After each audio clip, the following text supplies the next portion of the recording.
Hello everyone and welcome to the Brannick. My name is Movie Fanatics. I did another show and now I'm going to attempt to tell you what happened, or something. I was in The Wind in the Willows. The Wind in the Willows was a show that closed in early May of 2021, i.e. not too long ago, but long enough ago. You know, I'm not really in the right state of mind at this point in time. In order for this to be interesting or entertaining at all, I think we just need to go back.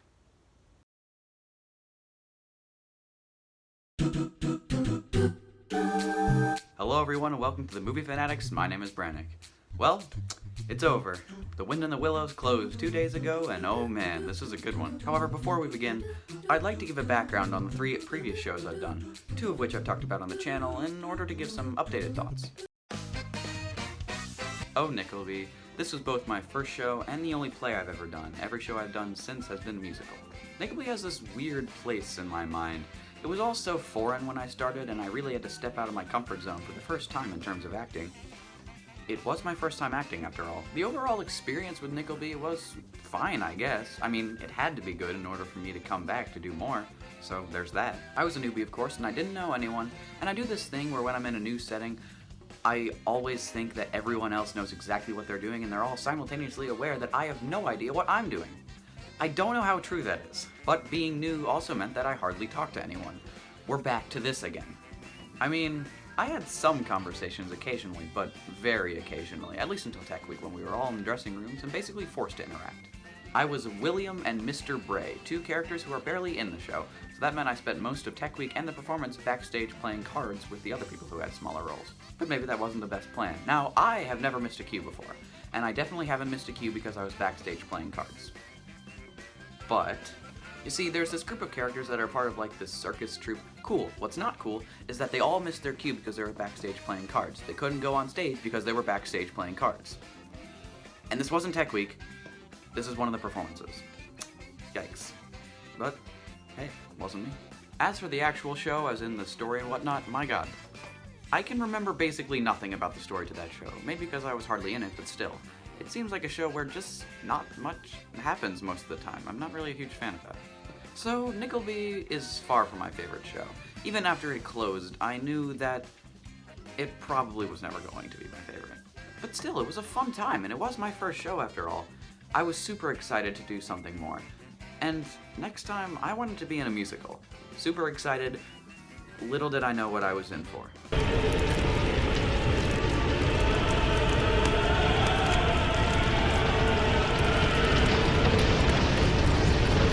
What happened here? Well, we know what happened here. The pandemic completely wrecked this show. But even taking that out of consideration, this is still a weird one. First off, I have no idea why I ever made a video on this show, even if it did start this little channel miniseries. And that video just does not hold up. Whole thing. He did a terrific job. He was great. You were supposed to edit that out. But while we're talking about that video, my god did I exaggerate how good Camp Rock was. That was because this was my first ever musical, and then when I did 2 musicals back to back that were way better than Camp Rock, I realized that Camp Rock really wasn't as good as I remembered. So I auditioned for Camp Rock and Sound of Music, and I got into both, but I had to pick which one I wanted to do because I wasn't doing 2 shows. I'm sorry. For Camp Rock, I was in the ensemble, and for Sound of Music, I was one of the Nazis. I can't tell which one is worse. Sound of Music is one of my favorite musicals, so why did I do Camp Rock? 3 reasons. Number 1, some friends from school were in the show. Number 2, I was able to play my banjo in the show. And number 3, I was in the ensemble, which might sound bad, but that meant I would get to be on stage for basically the whole show. Fast forward to the performance, and none of those happened. Kinda. And that's all thanks to the pandemic. Pre-summer and post-summer Camp Rock were basically 2 different shows. Pre-summer Camp Rock was one show, but then people quit, they changed things around, masks were introduced. And so post-summer Camp Rock came out the other end looking completely different. That's an exaggeration. Of course, it was still basically the same dumb old Camp Rock. But things were changed enough to where you could tell that there were some pretty big differences, to a point where people were recast and dances were all re-choreographed. It was a whole thing. My friends from school were all in it before the summer, but afterwards they all quit, and so none of them were in the performance. I got to play my banjo during the show, but the whole thing was pre-recorded, and I wasn't mic'd, which meant you couldn't hear the banjo, so I might as well have just been holding a paper plate taped to a stick. And I was still in ensemble, but pre-summer I was moved to Camp Star. Pre-summer, that meant that I was in Camp Rock and Camp Star, but post-summer that meant I was just in Camp Star, meaning that I was in like 2 scenes. So that means Camp Rock sucked, right? Maybe. Well, the story this time around is really bad and the music is even worse. Camp Star sings a song called Fire, and they call it that because it makes you want to set yourself on fire. The story is so Disney Channel, and that's the only way I can really describe it. Like, there's a lit summer camp for rocker teens, and there's an evil camp led by an evil singer, and they have a contest, and the evil camp wins. But it's okay because we're all friends. The story was a mess, the music is a mess, the production was a mess. I hate this show, right? Maybe. It suffered hard for things that we couldn't control, and even though I might even prefer Nickelby, I still had fun. I sometimes go back and forth about whether Nickelby or Camp Rock is my least favorite show I've done, but I can't really decide, and besides, I don't really want a least favorite show because I've never truly disliked a show I've done. But it doesn't matter, because when given the option during the summer to either stay or quit Camp Rock, I was going to quit. I was done with Camp Rock, and I was done with theater in general. I lost interest. But I decided to stay, still planning on leaving theater behind once Camp Rock closed. But, of course, I stayed, and if Camp Rock was fun enough to convince me to stay, then that's gotta say something. If I had left Camp Rock, I wouldn't be making this video. So, maybe I should have left. In all seriousness, I'm glad I stuck around, and I'm also glad that I decided to continue theater, because next show I was in for a treat. What a show, what a wonderful time. I won't spend very long talking about Madagascar, because my opinions have hardly changed. Madagascar was an amazing show. First of all, this is my all-time favorite role. I was Melman the Giraffe. A dream come true. I guess this is technically the first show I've done where I've liked the story. It's pretty simple and it's pretty dumb, but it's dumb and fun. The music is not very good. It's pretty annoying, and I haven't really gone back to listen to it since. The only one I like is the last one, Together Forever. It's pretty catchy and has some fun harmonies, I guess. But the experience is what made Madagascar so special. The cast was super close. It was a cast of 10 after all. I have a full video about this one, and I'm still pretty happy with it. My opinions still stand, so that's about all I have to say. And ladies and gentlemen, that brings us right up to where Madagascar closed and auditions for the next show went up. I have rambled for too long about previous shows, and now it's time to ramble even longer about The Wind in the Willows. After Madagascar, I had to choose whether or not I wanted to stay with the middle school shows, which were 6th to 9th grade for some reason, or go on to the high school shows at the Arts Center. And this was the last year I would get to do a middle school show, so I did another one after Madagascar.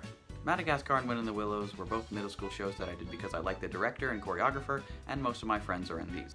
But Wind in the Willows was the last show I got to do before I moved on to something that actually mattered, so I'm glad that I made the most of it. Madagascar had an A cast and a B cast, and most of the people from my cast were in Wind in the Willows, so that's good. Anyway, I got a call back for Chief Weasel, the villain of the show. He's really campy and you're kinda just supposed to laugh at him. I wish I'd known that at callbacks because when I read for him, I took him way too seriously. Yeah, I know that's my fault. I could have gotten more familiar with the character in the show, but whatever.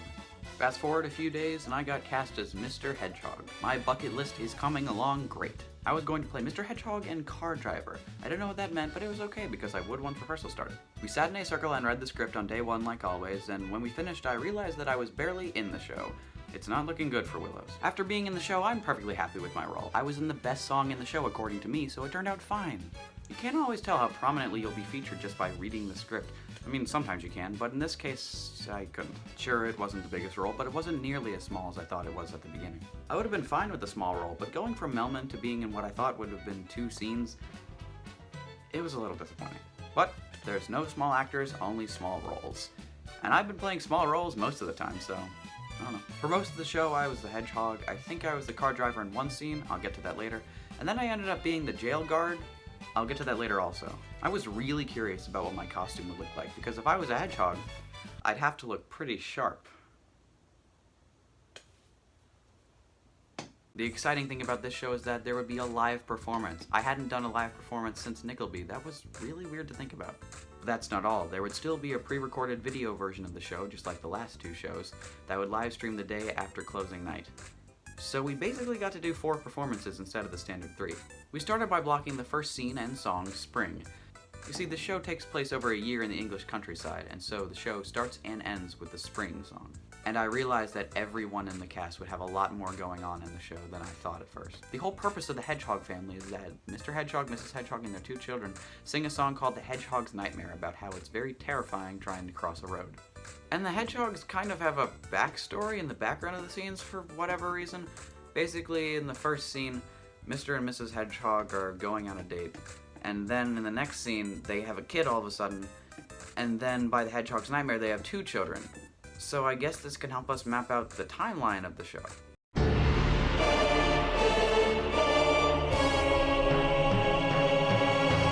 So in scene 1, the hedgehog couple is supposedly having a first date. They have no children yet.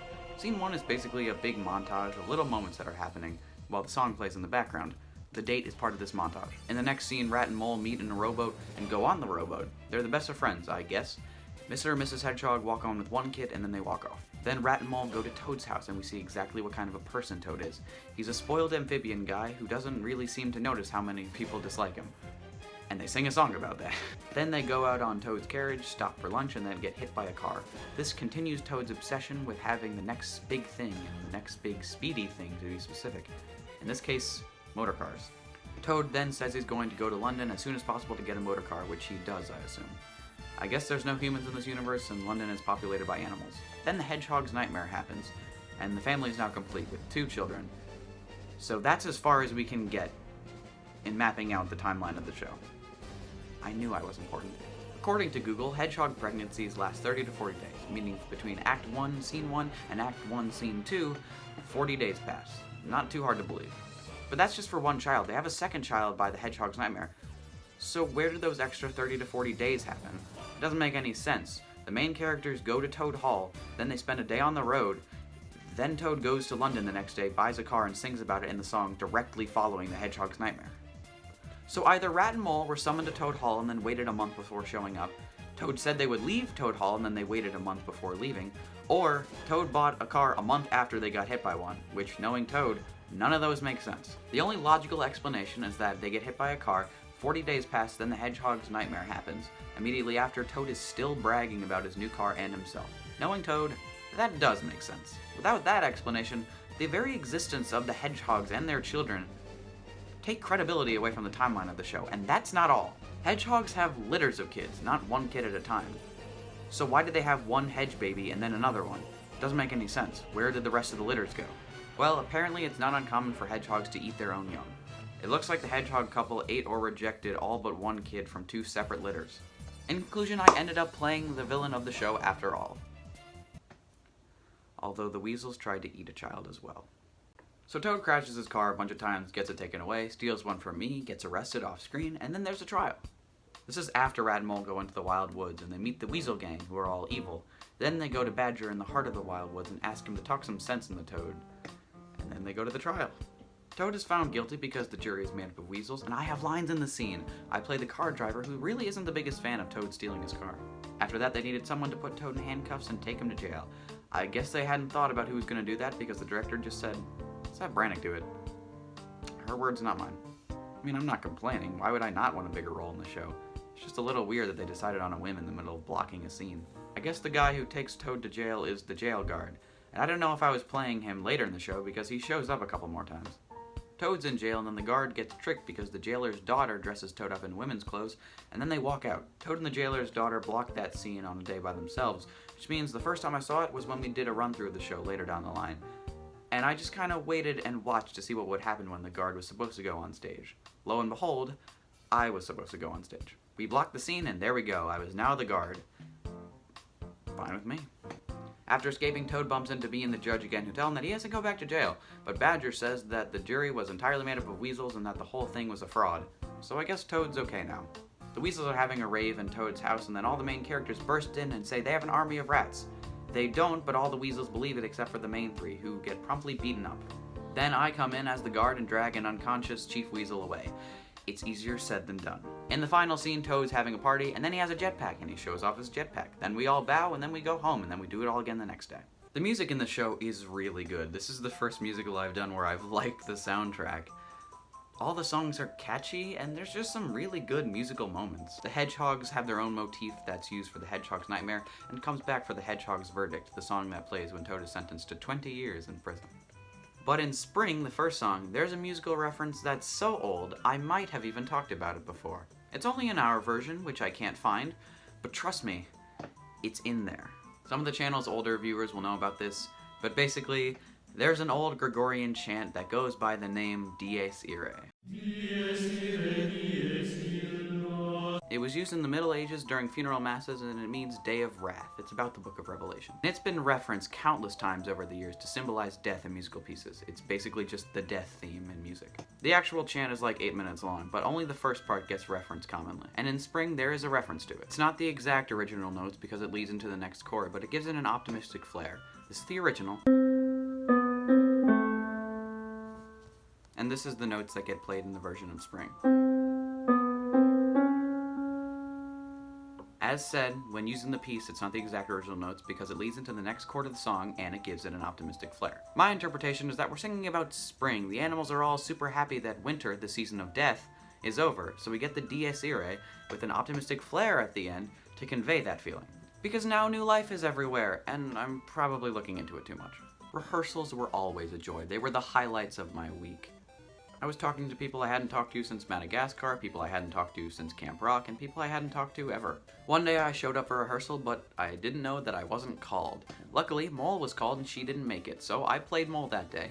Then another day, when she didn't make it either, I played Mole again. If she was sick for the show, I could have played Mole. All that was left to do was start a cult.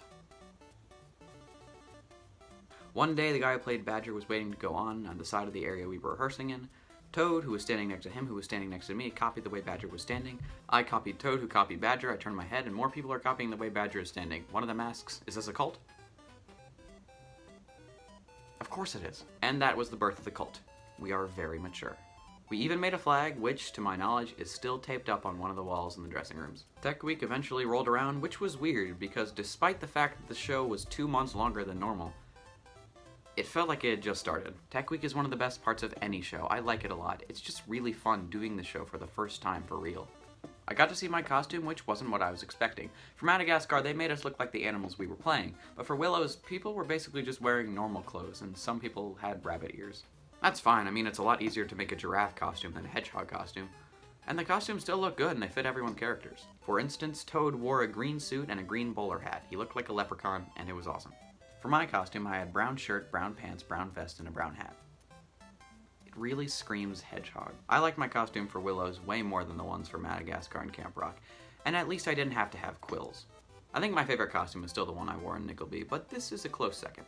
Because I don't do a costume change, I'm going to assume that Hedgehog, Car Driver, and Guard are all the same character.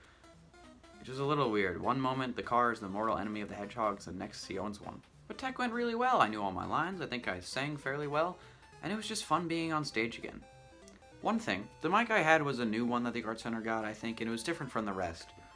But the problem was that it had a smaller clip. Slight problem, in scene 1 I sit down for a second and then I stand back up. But the clip was so short that the mic pack just fell out of my pants. That's unfortunate. It happened during the recording, so to prevent it from happening live, I put it in my pocket for that scene, and then I clipped it back on my pants where it was supposed to go for the rest of the show. I don't know if I was technically allowed to do that, but I didn't want it to fall out, so I stopped it from falling out. The mic still worked afterwards, so it's fine. Just don't tell anyone. One night, I did leave my mic in the dressing room, and they thought I accidentally brought it home with me. That was on me. Apart from that, Tech Week was going very smoothly. The director said that we were one of the better casts she's had. And I believe her. The music sounded incredible, and everyone really knocked it out of the park. That extra 2 months was really good, because that meant we got more time to work on it and make the show as good as it deserved to be. And it was good that we had it so well prepared, because it was finally time for the performance.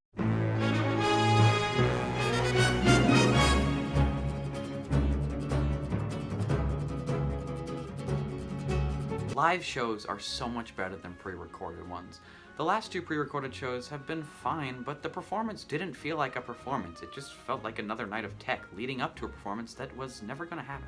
There's such a unique feeling to performing a show in a packed theater with the lights and the music and the costumes and everyone's having a good time. It's magical.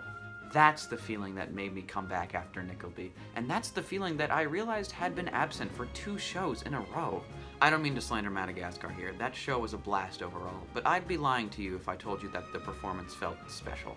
Putting on a live performance for a live audience is such a climactic ending to an experience, where Camp Rock and Madagascar just kinda stopped. My love for theater hadn't been dormant, I've enjoyed it ever since I started, but this show really reminded me what theater was truly all about, and it's a dumb show about a spoiled toad where I'm too scared to cross the street. It may sound like hyperbole, but it's not. I can't tell you how much I love the sense of community and purpose I got while performing the show. Me and my friends were all doing what we loved and high-fived each other after every scene. According to my brother, I got the first laugh of the show for the Hedgehog's Nightmare on closing night, and I felt really good about that. Closing night was probably the best performance, but all four were fantastic. Sometimes I think I should be more sentimental on closing night and have the mentality of, oh, this is the last time we're gonna do this. But I'm always too caught up in the moment, and I think that's for the best. One of my favorite songs in the show is A Friend Is Still a Friend, and when it happened on closing night, I was a little closer to crying than I'd care to admit. And after we bowed for the last time, it really hit me that it was over after so many months. Normally after closing night, the cast gives flowers or gifts to the director, choreographer, etc. on stage, and it was no different this time. During this, the director said some words of thanks and expressed gratitude towards the high schoolers who were finally moving on. And yeah, I teared up a little bit during that, but I'm still a big strong man.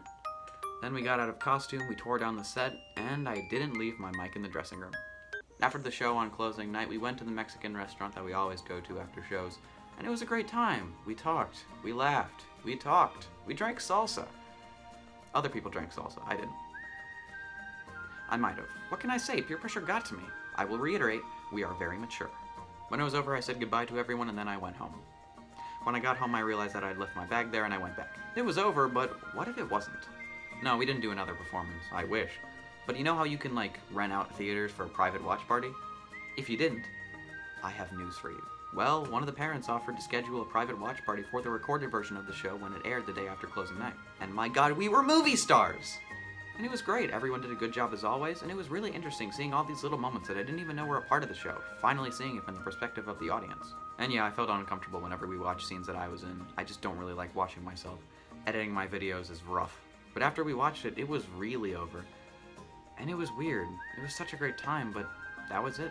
And strangely enough, I don't feel sad. I feel like the show is giving me a high. Wind in the Willows is quite the drug, and I'm gonna feel this way forever! Well, that was Wind in the Willows. It was a great experience, and I had a lot of fun with it. It sucks that it's over, but it's okay, even if I will miss it a lot. Sometimes you have to say goodbye to things you love. It's a part of life, and it's no different with Willows. While it feels like no other show can top it, I'm sure that's not true. I'm sure one day I'll be in a show even better than Willows. And even if that does happen, I'll never forget it. Most of the people in the show weren't in high school, meaning they don't have to move on to the high school shows just yet. Which means that it might be a while before we're all together again. I still keep in contact with the people I grew close to before and during Wind in the Willows, and if I have that, then the experience was even more special. But at this point in time, I can walk away with two things. The hope that one day I might again be in a show with all the people I grew to know so well during this one, and the knowledge that the months we spent working on the Wind in the Willows were some of the best of my entire life. But for now, this is Brannick from the Movie Fanatics, signing off.